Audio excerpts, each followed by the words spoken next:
प्रिय छात्रों, आप सभी का बहुत बहुत स्वागत है आपके अपने चैनल एनसीईआरटी मैथ्स पर। मेरा नाम है राज और मैं आपके अपने चैनल एनसीईआरटी मैथ्स पर बहुत बहुत स्वागत करता हूं। हम लोग कक्षा 10 एनसीईआरटी मैथ्स का सॉल्यूशन कर रहे थे। आज हम लोग अध्याय 8 प्रश्नावली 8.1 के प्रश्न संख्या 7 का सॉल्यूशन करेंगे। इससे पिछला वीडियो में हम लोग प्रश्न संख्या 1 से लेकर 6 तक का सॉल्यूशन कर लिए थे। यदि आप वह वीडियो नहीं देखे हैं तो लिंक आपके डिस्क्रिप्शन में डाल दिया जाएगा, आप वह वीडियो जाके जरूर देखिए। तो चलिए बिना देरी किए वीडियो स्टार्ट करते हैं। वीडियो स्टार्ट करने से पहले यदि आप इस चैनल से पहली बार जुड़ रहे हैं, वीडियो पहली बार देख रहे हैं तो चैनल को सब्सक्राइब कर ले और बेल आइकन को जरूर प्रेस कर ले, ताकि जब भी मैं नया वीडियो डालूं तो समय समय पर आपको नोटिफिकेशन के माध्यम से पता चलता रहे। तो चलिए वीडियो स्टार्ट करते हैं। प्रश्न संख्या 7, यदि cot थीटा इक्वल टू 7/8 तो 1 plus sine theta into 1 minus sine theta बटा 1 plus cos theta into 1 minus cos theta, और दूसरा नंबर में कॉट स्क्वायर थीटा का मान निकालिए। तो क्वेश्चन में कॉट थीटा इक्वल टू 7/8 दिया हुआ है, तो यह लिख लेते हैं। हल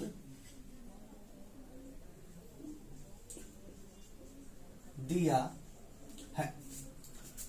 कॉट थीटा इक्वल टू 7/8। अब हम लोग कॉट थीटा का फॉर्मूला रखेंगे। तो कॉट थीटा का फॉर्मूला क्या होता है, तो हम याद करवा दिए थे, लाल बटा कक्का। यह साइन का फॉर्मूला था, यह कॉस का, यह टैन का, यह कॉट का, यह सेक का और यह कॉसेक का। एल से लम, के से कर्न और ए से आधा होता है। तो साइन का फॉर्मूला लम बटा कर्न, एल के है लम बटा कर्न। कॉस का फॉर्मूला आधार बटा कर्न। टैन का फॉर्मूला लम बटा आधार। क्लियर है। इसी का जस्ट उल्टा देखेंगे नीचे से, तो कॉट का फॉर्मूला हो जाएगा आधार बटा लम, ए एल आधार बटा लम, कॉट का फॉर्मूला। क्लियर है। तो यह लाल बटा कक्का के माध्यम से आपको याद करा दिए थे। यदि आप वह वीडियो नहीं देखे हैं तो पूरा त्रिकोणमिति परिचय का एक वीडियो बना के आपके चैनल पर डाल दिया गया है, लिंक आपके डिस्क्रिप्शन में उपलब्ध है। तो सबसे पहले वह वीडियो जाके जरूर देखें, वहां पूरा फॉर्मूला को याद करा दिया गया है। क्लियर है। तो कॉट थीटा का फॉर्मूला होता है आधार बटा लम, तो लिख देंगे आधार बटा लम इक्वल टू 7/8। तो बटा को हम अनुपात के रूप में लिख सकते हैं, आधार अनुपात लंब बराबर 7/8। क्लियर है।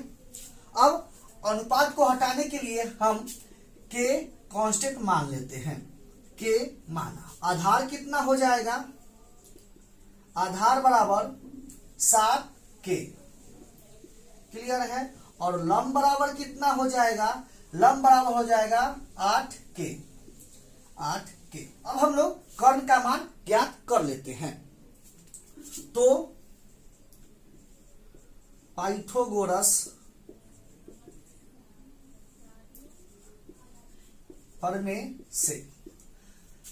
प्रमेय से हम लोग जानते हैं कर्ण इक्वल टू क्या होता है, रूट अंडर लंब स्क्वायर जोड़ आधार स्क्वायर। यह सब आपको याद करा दिया गया है। क्लियर है। तो लंब कितना हो जाएगा, लंब का मान कितना है 8 के का होल स्क्वायर प्लस आधार का मान कितना है 7 के का होल स्क्वायर। तो 8 का स्क्वायर 64 के स्क्वायर प्लस 7 का स्क्वायर 49 के स्क्वायर। जोड़िएगा तो कितना होगा, रूट अंडर 113 के स्क्वायर। इसका वर्गमूल निकालिएगा तो कितना होगा, 113 का वर्गमूल नहीं निकलेगा तो यह रूट में रहेगा और के स्क्वायर का वर्गमूल निकल जाएगा। तो यह k होगा। क्लियर है? तो हम आधार, लंब और कर्ण का मान ज्ञात कर लिए। अब आगे देखते हैं। आगे निकालना है 1 plus sine theta into 1 minus sine theta, 1 plus cos theta into 1 minus cos theta, यह निकालना है। तो सबसे पहले हम साइन थीटा और कॉस थीटा का मान ज्ञात कर लेते हैं। तो साइन थीटा, तो साइन थीटा इक्वल टू क्या होता है? एल के लंब बटा कर्ण, तो लिख देंगे लंब बटा कर्ण। तो लंब का मान कितना है? लंब 8 के और कर्ण का मान कितना है? रूट अंडर 113 के। के से के कटेगा तो कितना होगा? 8 बटा रूट अंडर 113। क्लियर है? अब आगे कॉस थीटा का मान ज्ञात कर लेते हैं। Cos theta, cos theta equal to क्या होता है? ए के, ए से आधार और कर्ण, आधार बटा कर्ण। तो यह आधार बटा कर्ण, आधार कितना है? 7 के और कर्ण कितना है? रूट अंडर 113 के से के कटेगा तो कितना होगा? 7 बटा रूट अंडर 113। क्लियर है? तो साइन थीटा और कॉस थीटा का मान ज्ञात कर लिए। अब क्वेश्चन में जो दिया हुआ है उसका मान ज्ञात करते हैं। Number 1, 1 plus sine theta into 1 minus sine theta बटा 1 plus cos theta into 1 minus cos theta. तो 1 प्लस और साइन थीटा का मान कितना है? 8 बटा रूट अंडर 113। यह मान रख देंगे साइन थीटा और कॉस थीटा का, इंटू 1 माइनस 8 बटा रूट अंडर 113 बटा नीचे भी कितना हो जाएगा? 1 प्लस कॉस थीटा का मान कितना है? 7 बटा रूट अंडर 113 इंटू 1 माइनस 7 बटा रूट अंडर 113। क्लियर है? तो मान रख दिया।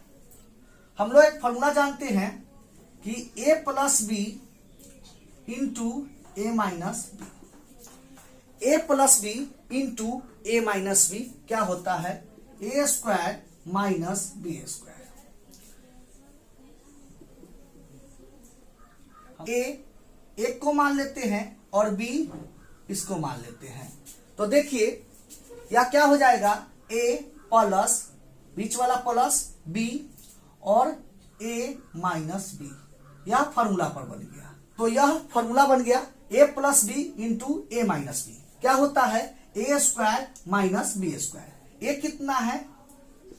1 का स्क्वायर माइनस बी कितना है? 8 बटा रूट अंडर 113 का स्क्वायर। क्लियर है? बटा नीचे भी सेम फॉर्मूला लगेगा, पहला को ए मानिए दूसरा को बी, तो ए प्लस बी बनेगा, यहां भी ए माइनस बी बनेगा। यह भी फॉर्मूला बैठ गया ए plus B into A minus B क्या होता है फॉर्मूला? ए स्क्वायर माइनस बी स्क्वायर। तो क्या करेंगे? 1 का स्क्वायर माइनस बी के जगह पर 7 बटा रूट अंडर 113 का होल स्क्वायर। क्लियर है? चलिए तो इसको मिटा देते हैं, या समझाने के लिए था। चलिए क्या करेंगे? 1 का स्क्वायर 1 माइनस 8 का स्क्वायर 64 बटा रूट अंडर 113 का स्क्वायर। तो रूट 113 का स्क्वायर करेंगे तो कितना होगा? देखिए यहां होल स्क्वायर है, होल स्क्वायर के मतलब इसका भी स्क्वायर है और नीचे वाला का भी स्क्वायर है। क्लियर है? तो 8 का स्क्वायर हम 64 कर दिए और रूट 113 का स्क्वायर करते हैं। तो जब भी कोई संख्या रूट में रहता है तो इसका स्क्वायर करते हैं तो स्क्वायर से रूट कट जाता है, रूट हट जाएगा तो कितना बचेगा? 113। तो लिख देंगे 113 बटा 1 का स्क्वायर 1 और 7 का स्क्वायर 49 बटा रूट 113 का स्क्वायर 113। क्लियर है? तो यह लिख दिए। यहां भी होल स्क्वायर है तो इसका स्क्वायर हो जाएगा और इसका स्क्वायर हो जाएगा। क्लियर है? तो अब यहां बना लेते हैं। तो यहां हम 1 लिख देते हैं, यहां हम 1 लिख देते हैं, इसको बटा में कर देते हैं। अब यहां भिन्न का घटाव करेंगे और यहां भी भिन्न का घटाव करेंगे, तो इसका एलसीएम कितना हो जाएगा? 113।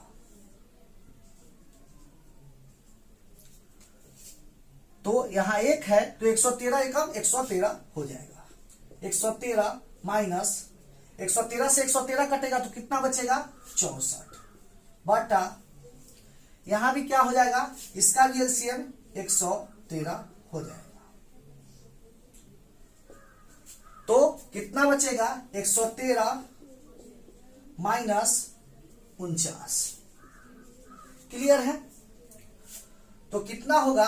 113 में से 64 घटेगा 49 बटा 113 बटा 113 में से 49 घटेगा 64 बटा 113। क्लियर है?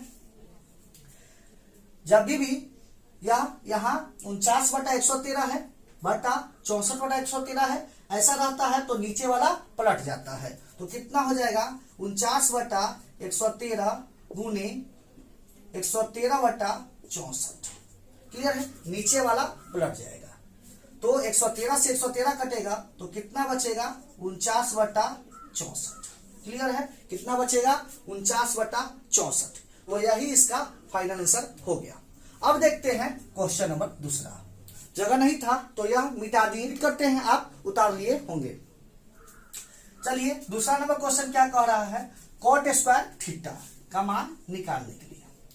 कॉट का मान पहले से ही दिया हुआ है 7/8, तो यहां रख देंगे।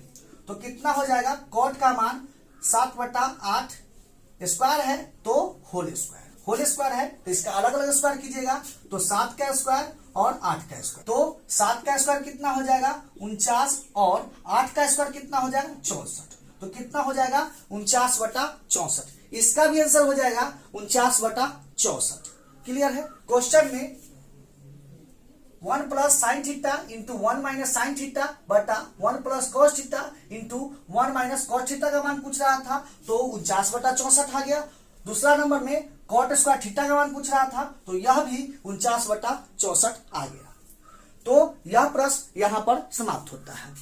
हम उम्मीद करते हैं कि यह भी प्रश्न आपको जरूर समझ में आया होगा। इसको एग्जाम में साफ साफ बनाइएगा। प्रश्न लंबा है, ऐसे क्वेश्चन एग्जाम में पूछे जाते हैं। क्लियर है? तो यह प्रश्न यहां पर समाप्त होता है। हम उम्मीद करते हैं कि यह भी प्रश्न आपको जरूर समझ में आया होगा। यदि क्वेश्चन समझ में आया है तो वीडियो को लाइक कर दें और ज्यादा से ज्यादा अपने दोस्तों के पास शेयर जरूर करें। मिलते हैं नेक्स्ट वीडियो में इसी तरह के नए प्रश्न के साथ। तब तक के लिए धन्यवाद।